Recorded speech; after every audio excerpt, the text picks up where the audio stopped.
मौजूदा हुकूमत के पहले 2 सालों के दौरान कर्जों में तारीखी इजाफा हुआ। ये हुकूमत हर रोज 21 अरब रुपए का कर्जा ले रही है। अगले महीने सोहेल अफरीदी साहब ने दोबारा लाहौर जाने का ऐलान किया है। आज मुलाकात का दिन है और ये बड़ा इंपॉर्टेंट दिन है। इरशाद भट्टी साहब की ये ट्वीट है, काफी लंबी उन्होंने ट्वीट की है, जिसमें उन्होंने बुनियादी तौर पे ये कहा है कि ये जो पॉडकास्ट थी ये पेड पॉडकास्ट थी, कि मुझे ये लगता है कि ईरानियंस की ख्वाहिश होगी कि जब जंग बंदी खत्म हो जाए, एक्सपायर हो जाए उसका टाइम, उसके बाद मुज़ाकरात शुरू करें। ट्रंप जो हमारी तारीफ करता है पाकिस्तान की, बस उसको संजीदगी से लिया करें, बाकी किसी और चीज के ऊपर ज्यादा संजीदगी से फिक्र ना किया करें, गौर ना किया करें। बस हमें सिर्फ इसको संजीदगी से लेना चाहिए। अस्सलाम वालेकुम, उम्मीद है कि आप सब लोग खैरियत से होंगे। मौजूदा हुकूमत के पहले 2 सालों के दौरान कर्जों में तारीखी इजाफा हुआ, ये सामने आप देख सकते हैं। जियो न्यूज भी इसको रिपोर्ट कर रहा है। मौजूदा हुकूमत के पहले 2 बरस में कर्जों में तारीखी इजाफा। अब जो तफसीलात हैं वो मैं थोड़ी सी आपको पढ़ के सुनाता हूं। जो पहले 2 साल थे उसमें तकरीबन 15,072 अरब रुपए का तारीखी इजाफा हुआ, और ये इजाफा मार्च 2024 से लेके फरवरी 2026 के दौरान हुआ। कर्जों में औसतन हर रोज जो है वो तकरीबन 21 अरब रुपए का इजाफा हो रहा है। यानी ये हुकूमत हर रोज 21 अरब रुपए का कर्जा ले रही है। जो मरकजी बैंक की तफसीलात हैं उनके मुताबिक मार्च 2024 से लेकर फरवरी 2026 के दौरान 2 साल के दौरान वफाकी हुकूमत के जो मुकामी कर्जे हैं उनमें 14,004 अरब रुपए का इजाफा हुआ, और जो बैरूनी कर्जे हैं उनमें 1,068 अरब रुपए का इजाफा हुआ, जिसके बाद वफाकी हुकूमत का जो कर्जा है वो फरवरी 2026 तक तकरीबन 80,000 अरब रुपए हो चुका था। जी हाँ जी, 80,000 अरब के करीब आपका कर्जा हो चुका है। और निगरान हुकूमत के आखिरी महीने में यानी 2024 में उस वक्त जो पाकिस्तान का टोटल कर्जा था वो तकरीबन 65,000 अरब रुपए के करीब था, और इस वक्त ये कर्जा 80,000 अरब रुपए के करीब पहुंच चुका है। तो ये जनाब 2 सालों की जो तजर्बाकारों की हुकूमत थी उसमें पाकिस्तान की तारीख में पहली दफा 2 सालों के दौरान कर्जों में इतना ज्यादा इजाफा हुआ है। और हर रोज आपकी जो हुकूमत है वो तकरीबन 21 अरब रुपए का कर्जा ले रही है। लेकिन वो बिजी भी तो है ना, देखे ना, पूरी दुनिया में सालसी करवा रही है, पूरी दुनिया के अंदर बल्ले बल्ले उसकी हो रही है, और उसके हवाले से जो पूरी दुनिया के अंदर ओवरसीज पाकिस्तानी रहते हैं उनके भी दिल तब्दील हो चुके हैं, साफी इस किस्म की खबरें दे रहे हैं। ये सब कुछ बहुत अच्छा हो रहा है। पहली बात और आखिरी बात, इस हुकूमत की कारकर्दगी क्या है? वो जो ताबिश भाई ने एक तजिया तबसरा किया है, कुछ लोगों को पसंद नहीं आया। जावेद चौधरी साहब भी कह रहे थे कि वो कॉमेडियन है, उनको उसके ऊपर तजिया तबसरा नहीं करना चाहिए। लेकिन बात तो यही है ना कि भाई बाकी आप जो भी सफारती सतह पे कामयाबियां हासिल कर रहे हैं सारा आंखों के ऊपर, हमें भी फख्र है। लेकिन मुल्क के अंदर क्या हो रहा है, मुल्क की मैशत की क्या हालत है, वो सरमायाकारी किधर है, वो 100 अरब डॉलर किधर है जो इस मुल्क के अंदर आने थे, वो तो हम सब इंतजार कर रहे हैं और वो नहीं आए, और इसी वजह से जो कर्जों में फिर तारीखी इजाफा हो रहा है। अच्छा जी, आज इमरान खान साहब से मुलाकात का दिन है, बड़ा इंपॉर्टेंट दिन है, क्योंकि हालिया दिनों में बहुत सारी खबरें आती रही कि जनाब चीजों को बेहतरी की तरफ ले जाया जा रहा है, और पाकिस्तान तहरीक इंसाफ की जानिब से भी खुलकर कोई इस किस्म का लाएअमल नहीं दिया गया जिसमें यह कहा गया हो कि जनाब इधर हम एहतजाज करेंगे, उधर हम लॉन्ग मार्च करेंगे। और उसके हवाले से यही तासुर है कि शायद कोई पसे पर्दा बातचीत चल रही है, मामलात को बेहतर करने की कोशिश की जा रही है। ऑल्दो कि अब अगले महीने सोहेल अफरीदी साहब ने दोबारा लाहौर जाने का ऐलान किया है। इस दफा लाहौर के अंदर उनकी कैसी रिसेप्शन होगी, क्या उनको कोई जलसा, कोई जुलूस करने की इजाजत दी जाएगी? पिछली दफा जब वो गए थे तो काफी उनके ऊपर रिस्ट्रिक्शंस थी, रास्ते में मोटरवे को भी एक तरह से जो रेस्ट एरियाज थे उनको ब्लॉक कर दिया गया था, और उधर भी उनको नहीं जाने दिया गया था। एनीवे, अब देखते हैं कि इस दफा वो जाते हैं तो वहां पे क्या सूरत हाल होती है। लेकिन जिस तरह मैंने अर्ज किया कि आज मुलाकात का दिन है और ये बड़ा इंपॉर्टेंट दिन है, वो इस लिहाज से कि अगर हुकूमत चीजों को जिसे आप कह सकते हैं बेहतरी की तरफ ले जाना चाहती है, तो आज एक गुड विल जेस्चर के तौर पे हुकूमत की जानिब से ये मुलाकात करवा देनी चाहिए। लेकिन मुझे नहीं लगता कि ये मुलाकात करवाई जाएगी, और खान साहब की बहनें और दीगर लोग हो सकता है कि आज फिर वहां पे बाहर ही खड़े रह जाएं और किसी की भी मुलाकात ना करवाई जाए। और कल जो है खान साहब की इस्लामाबाद हाई कोर्ट के अंदर हेयरिंग भी है, और आपको पता है कि रेड जोन आज तो जो डीसी इस्लामाबाद है उनकी जानिब से नोटिफिकेशन जारी किया गया था कि रेड जोन के अंदर जो भी लोग हैं उनको नहीं आने दिया जाएगा, यानी जो लोग वहां पे जॉब्स वगैरह करने जाते हैं। और इसी तरीके से अगर कल भी यही सूरत हाल हुई, रेड जोन को ब्लॉक किया गया, तो फिर क्या वहां पे अदालत लग सकेगी, खान साहब का मुकदमा चल सकेगा? ये एक बड़ा इंपॉर्टेंट क्वेश्चन है। पर एनीवे, आज खान साहब से मुलाकात का दिन है, लेकिन मुझे नहीं लगता कि ये मुलाकात करवाई जाएगी। वैसे तो हुकूमत को करवानी चाहिए अगर वो चाहते हैं कि चीजों को बेहतरी की तरफ गामजन किया जाए और मुल्क का जो सियासी माहौल है उसको बेहतर किया जाए। लेकिन जिस तरह मैंने पहले भी अर्ज किया कि मुझे नहीं लगता कि ये मुलाकात करवाई जाएगी। मुल्क के सियासी माहौल के साथ साथ मुल्क के जो मीडिया का और सोशल मीडिया का माहौल है उसके ऊपर भी काफी ज्यादा तनकीद होती है। कल भी सीनियर सहाफी, बहुत सारे सहाफियों ने ट्वीट्स वगैरह की हुई थी। अंसार अब्बासी साहब ने भी ट्वीट की हुई थी कि जब तक सोशल मीडिया और चैनल्स पर रेटिंग्स के पीछे दौड़ लगी रहेगी, लोग रेटिंग्स के पीछे भागेंगे, तो देखने वाले भी अच्छे बुरे की तमीज के बगैर सनसनी और मसाले को ही देखना पसंद करेंगे। तो बुनियादी तौर पे वो बहस चली है जो इरशाद भट्टी साहब का एक क्लिप काफी ज्यादा वायरल हुआ, जिसमें उनको देखा जा सकता है कि वो मीरा जी से जिस किस्म के क्वेश्चंस कर रहे हैं वो इंतहाई नामुनासिब क्वेश्चंस हैं, उन क्वेश्चंस की कोई तुक नहीं बनती है। उसके ऊपर अब जो है वो रद्द अमल आया है इरशाद भट्टी साहब का भी। ये सामने आप देख सकते हैं इरशाद भट्टी साहब की ये ट्वीट है, काफी लंबी उन्होंने ट्वीट की है, जिसमें उन्होंने बुनियादी तौर पे ये कहा है कि ये जो पॉडकास्ट थी ये पेड पॉडकास्ट थी। एक एजेंट कंपनी के जरिए मैंने पैसे दिए और इस पॉडकास्ट के, और ये बात मैंने बताना नहीं थी और ना ही मैं ये बताता हूं, क्योंकि कई मेहमान जो है वो पैसे लेते हैं पॉडकास्ट में आने के और ये उनका हक है, भट्टी साहब ने लिखा। और फिर ये मीरा साहिबा का इंटरव्यू था और ना ही किसी फिल्म की जो है वो प्रमोशनल प्रोग्राम वगैरह था। ये बुनियादी तौर पे एक पेड पॉडकास्ट थी, वो ये बता रहे हैं। और दूसरी बात उन्होंने लिखा कि जिन टॉपिक्स पर मैंने मीरा साहिबा से सवालात किए उन पर दर्जनों नहीं 20 बार सवालात हो चुके हैं, अदालतों में केस चल चुके हैं, टीवी चैनलों और अखबारात में सब कुछ आ चुका है। तीसरी बात, सिर्फ पॉडकास्ट का प्रोमो ना देखें, पूरा पॉडकास्ट देखें। ना सरप्राइज सवालात किए मैंने, ना मीरा साहिबा के लिए ये सरप्राइज था। हम इस पॉडकास्ट से पहले मिल चुके, मीरा साहिबा मेरे घर आ चुकी, सब इश्यूज डिस्कस हो चुके। तीसरी बात, पॉडकास्ट के आखिर पर मीरा साहिबा ने बड़े खुशगवार मूड में वादा करती हैं कि बाकी सवालों के जवाब वो अगली पॉडकास्ट में देंगी। मतलब उन्हें खुद मेरे सवालात और उनके जवाब देने पर कोई एतराज नहीं था। आखिरी बात, अगर फिर भी आप समझते हैं कि कुछ चीजें बेहतर अंदाज में हो सकती थी तो मुझे आपकी राय का एहतराम है। और हाँ, ये चंद जरूरी फैक्ट्स हैं, तफसील उन्होंने कहा कि जी मैं अपने व्लॉग में शेयर करूंगा। तो अब उन्होंने ये कहा कि जी ये पेड पॉडकास्ट थी, ये पेड हो या अनपेड हो, ये मेरे ख्याल में वो सवाल मुनासिब नहीं थे। पेड और अनपेड से तो कोई फर्क नहीं पड़ता। पेड अगर आपने किसी को पैसे भी दिए हैं मैं पॉडकास्ट के लिए, उसका वो जो मेन लोग जो इतराज कर रहे हैं कि भाई वो निजी जिंदगी को इस तरह से डिस्कस करना वो मुनासिब नहीं है, इस चीज के ऊपर तनकीद हो रही है। और वो अंसार अब्बासी साहब का भी इसी जानिब इशारा था कि ये सारे जो जिस तरह का मीडिया का माहौल बन गया, बहुत सारे दीगर लोग भी ट्वीट्स वगैरह कर रहे थे, उसमें अक्सर सीनियर सहाफी वगैरह भी शामिल होते हैं कि जी सोशल मीडिया ने गन डाल दिया, ये और वो। देखें, इस तरह की चीज है, यकीनन उसके ऊपर इतराज किया जा सकता है, लेकिन मीडिया के ऊपर बैठ के झूठी खबरें देना वो भी इंतहाई गलाजत है, बहुत ज्यादा बदबूदार किस्म की गलाजत है। मीडिया के ऊपर बैठ के ख्वाहिशात को बतौर फैक्ट पेश करना वो भी गलाजत है। झूठी खबरों को प्रमोट करना, झूठे बयानियों को प्रमोट करना, किसी के कहने पे कुछ कह देना, ये सारी चीजें गलाजत है ना। सिर्फ गलाजत यहां तक महदूद नहीं है कि किसी ने क्या पहन लिया, किसी ने क्या जंप मार दी, किसी ने किसको उठा लिया, कैसे क्वेश्चन कर लिया, ये सारी चीजों के ऊपर तो एतराज बनता है। एट द सेम टाइम अगर हकायक के मुनाफी बात की जा रही है और फेक न्यूज बड़ा मोतबर समूह बना के दी जा रही है, तो मेरे ख्याल में वो भी उतनी गलीज हरकत है जितनी गलीज हरकत कोई और हो सकती है मीडिया के हवाले से, चाहे वो कोई नामुनासिब सवाल हो या कोई नामुनासिब हरकत हो। तो ये ओवरऑल आपको चीजों को देखना पड़ेगा अगर आपने मीडिया का माहौल बेहतर करना है। कि ये सोशल मीडिया से तो नहीं हुआ, ये गलाजत तो कब से चली आ रही है, किस किस्म की खबरें छपती थी, हमें अभी तक याद है बीबी के हवाले से किस किस्म की बातें की जाती थी, फिर जो अखबारात आए उनके अंदर क्या कुछ छपता था, किस किस्म की स्टोरियां होती थी, साफी क्या कुछ करते थे।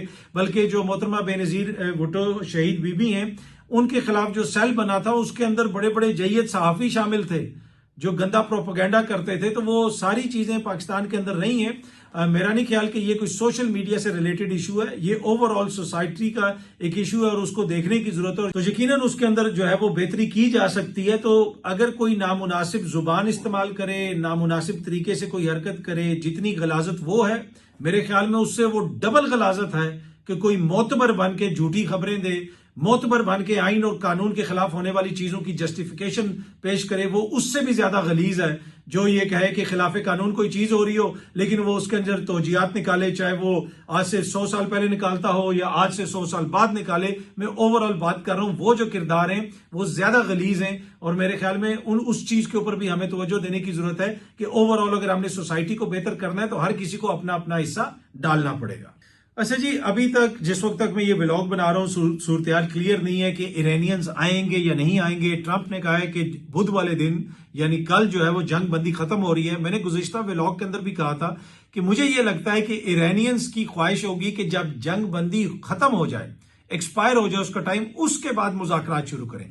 क्योंकि अगर ये आज मुज़ाकरात शुरू करते हैं इरानियंस तो अमेरिकन उन्हें कहेंगे जी 24 घंटे रह गए हैं जंगबंदी खत्म होने में, तो ये जनाब ये हो जाएगा, उसके बाद वो हो जाएगा। वो ये चाहते हैं, मुझे ये लगता है, मेरा ये तज्जिया खबर नहीं है, मुझे ये लगता है कि वो कहेंगे कि भाई जंगबंदी वगैरह तो खत्म हो गई पर अभी चलो मुज़ाकरात शुरू करो, नए सिरे से सारी चीजें शुरू होंगी। तो वो जो जंग बंदी खत्म होने का जो प्रेशर है वो खत्म हो जाएगा। क्या इरानियंस आएंगे? मुझे लगता है कि वो आ जाएंगे। सदर ट्रंप तो बार बार मुख्तलिफ किस्म के बयान दे रहे हैं। एक सहाफी भी यहाँ पे आई हुई है, उनसे वो कोई बराह रास्त बात करते हैं, वो सहाफी फिर खबर देती हैं। कभी कहा जाता है कि जेडी वेंस पहुंच गया है, कभी कहा जाता है कि वो रास्ते में है, कभी कहा जाता है कि वो नहीं आ रहा। और ट्रंप के बयानात जो है ना, हर 20-25 मिनट के बाद, घंटे के बाद उनका बयान बदल जाता है। लोगों को समझ नहीं आ रही कि वो कौन सा बयान है जिसके पीछे चला जाए और वो कौन सा बयान है जिसके ऊपर ज्यादा तवज्जो ना दी जाए। कल मैं देख रहा था एक्सप्रेस न्यूज का प्रोग्राम है एक्सपर्ट्स, उसमें सीनियर सहाफी हैं अयाज खान साहब। मेरे ख्याल में उन्होंने ट्रंप के जो बदलते हुए बयानात हैं उनके हवाले से बड़ा बेहतरीन तज्जिया किया।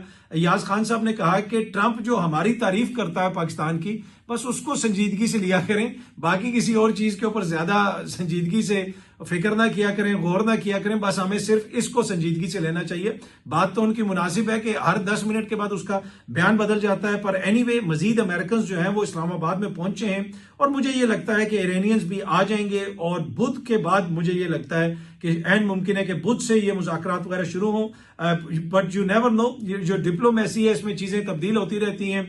हो सकता है कि आज ही इरानियंस पहुंच जाएं और दोनों साइडें जो हैं वो अपनी जिसको कहते हैं ना मैक्सिमम जो उनकी पोजीशन है वहां से वो शुरू करेंगे और फिर किसी जगह पे मिडल पे आके मिलेंगे। ट्रंप की भी ख्वाहिश है कि ये मुआहदा हो जाए और यकीनन इरानियंस की भी ख्वाहिश है, क्योंकि ईरान के कहा जाता है तकरीबन 100 अरब डॉलर के, जी हाँ जी, 100 अरब डॉलर के असासे मुख्तलिफ ममालिक में फंसे हुए हैं। जब से ईरान के ऊपर सैंक्शंस लगी हैं उसमें अमेरिका में भी हैं, जापान में भी हैं, चाइना में भी हैं, बरतानिया में भी हैं, यूरोप में भी हैं, मुख्तलिफ जगहों पे उसके जो असासे पड़े हुए। ईरान की ख्वाहिश है कि वो असासे वापस आए, अगर सैंक्शंस हटती हैं तो वो कारोबार बेहतर तरीके से कर सकेंगे, तो ईरान को भी काफी ज्यादा इससे फायदा होगा। ये सिर्फ ये नहीं है कि सिर्फ ये अमेरिका को या किसी और को फायदा होगा, ईरान की स्टेक इसमें ज्यादा है। तो अब ये देखते हैं जनाब कि ये मामला आगे किस तरफ जाता है। बहुत सारे पाकिस्तान के अंदर जो माहिरीन है वो ये कहते हैं 24 घंटे पहले मैंने ये बता दिया था, 25 घंटे पहले मैंने ये बता दिया था। मेरे ख्याल में इन सारे माहिरीन को और सहाफियों को मैंने पहले भी एक दफा ये चीज शेयर की थी, ये समझने की जरूरत है कि सहाफी की कोई इंपॉर्टेंस नहीं होती। सहाफी की टोटल इंपॉर्टेंस ये होती है कि वो इंपॉर्टेंट इवेंट्स के ऊपर और इंपॉर्टेंट शख्सियात के ऊपर रिपोर्ट करता है, तो और वो उस खबर की इंपॉर्टेंस होती है खुद को अकले कुल साबित करना और खुद को हर वक्त जनाब के ट्रंप को भी नहीं पता था तो मुझे पता था कि क्या हो रहा है, इस किस्म का तासुर मिलता है कुछ लोगों की ट्वीट्स वगैरह पढ़ के। तो वो मेरे ख्याल में इंतहाई नरगसियत का शिकार हो गया ये मुआशरा। पता नहीं क्या इशू है कि हर कोई कहता है कि बस मेरी जो है ना वो तशहीर होती रहे और मेरा ही ये होता रहे, और हुक्मरानों से लेके जो है ना सहाफत तक वो सारी इस तरह की चीजें चल रही हैं। पर एनीवे वो जो अमेरिकन सहाफी हैं उनको तो सदर ट्रंप डायरेक्ट फोन कर लेते हैं और डायरेक्ट बात हो जाती है। कभी वो कहते हैं जी जेडी वेंस चल पड़ा है, कभी कहते हैं जी वो अभी तक नहीं चला। तो कल रात से इस तरह की खबरें आ रही हैं, तो एन मुमकिन है कि बाय द टाइम आप लोग ये व्लॉग देख रहे हो तो जेडी वेंस साहब यहाँ पे पहुंचने वाले हों। तो फिर उसके बाद इरानियंस ने भी आना है, लेकिन हतमी चीजें तब ही होंगी जब इरानियंस यहाँ पे पहुंचेंगे। और मेरे ख्याल में ईरान को जो सबसे बड़ा गिला शिकवा है कि एक तरफ आप मुज़ाकरात की बात कर रहे हैं, दूसरी तरफ आप हमारी शिप्स को पकड़ रहे हैं, आपने हमारी नाकाबंदी की हुई है जो उनके पोर्ट्स की, तो ऐसी सूरत में तो मुज़ाकरात आगे नहीं बढ़ सकते। तो इसी वजह से वो ये दबाव डाल रहे हैं और वो ये कह रहे हैं कि हम मुज़ाकरात शुरू नहीं करेंगे। लेकिन मुझे ये लगता है अभी तक इस वक्त तक की जो सिचुएशन है, जो मैं हालात देख रहा हूं, कि ये मुज़ाकरात चलना शुरू हो जाएंगे और कुछ ना कुछ आगे रास्ता भी निकलेगा। एन मुमकिन है कि वो जो हतमी डील है वो उस तरह ना हो।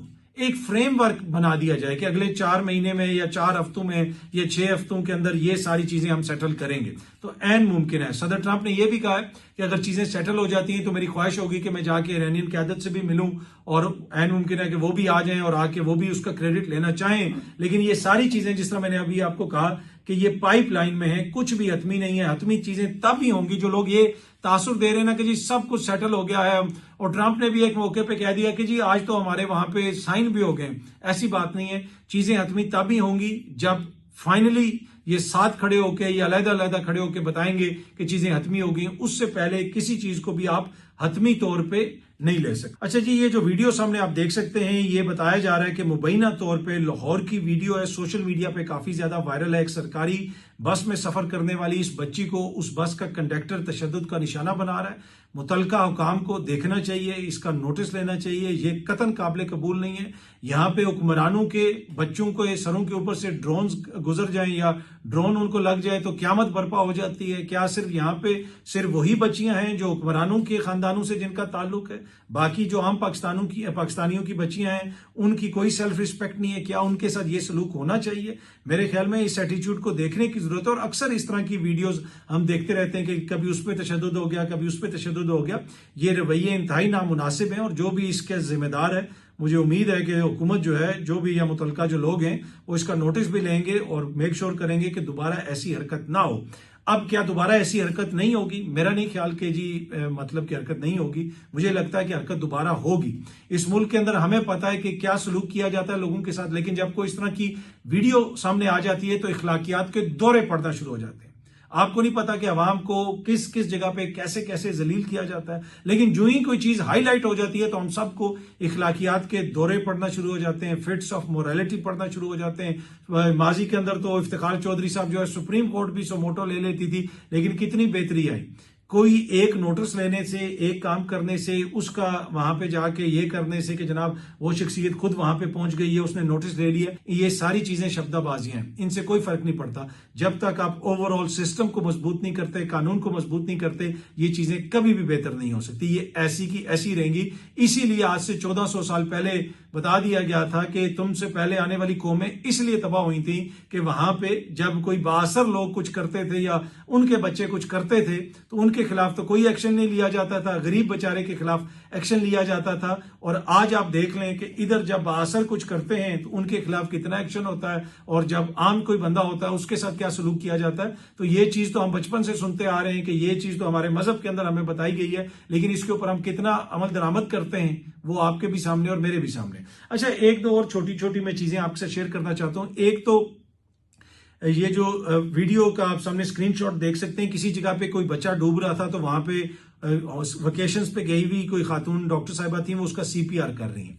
ये चीज मैंने बहुत नोट की है कि पाकिस्तान में खुदा ना खास्ता अगर किसी को कार्डियक अरेस्ट हो जाए और बंदा फौरन नीचे गिर जाए तो लोग उसको पानी पिलाना शुरू कर देते हैं, इसको उठा के बैठाओ, पानी पिलाओ। नहीं, उस वक्त जरूरत होती है कि आप उसको सीपीआर करें। सीपीआर कोई रॉकेट साइंस नहीं है। ये जो आपकी ये है, इधर हाथ रख के आप उसको झटके देते हैं। यूट्यूब पे वीडियो वगैरह देखें और उसको देखें, उसकी नब्ज चेक करें। अगर नब्ज नहीं चल रही, इट मींस उसका हार्ट जो है वो बंद हो गया। आप उसको रीस्टार्ट करें और उसकी वजह से उसकी जिंदगी बच सकती है। तो ये एक इंपॉर्टेंट चीज है, ये जरूर आप देखें। आपके घर के अंदर कम से कम एक बंदे को इस चीज की तरबियत जरूर होनी चाहिए। बाहर भी अगर कोई हो तो उसके मुंह में पानी ना फौरन डालना शुरू कर दें। समझें कि उसको सिचुएशन क्या है और किस वजह से वो कोलैप्स हुआ, और फिर अगर सीपीआर की जरूरत है तो सीपीआर करें। और इसी तरह अगर किसी को कोई फंदा वगैरह लग जाए, उस सूरत में मैं देखता हूं कि वो कोई इधर थप्पड़ मारना शुरू कर देता है। नहीं, आपका अगर कोई बड़ा बंदा है तो उसकी ये जो जहां पे आपकी रिब्स खत्म होती हैं उसके नीचे हाथ रख के पीछे से आके जोर से झटका देते हैं। वो भी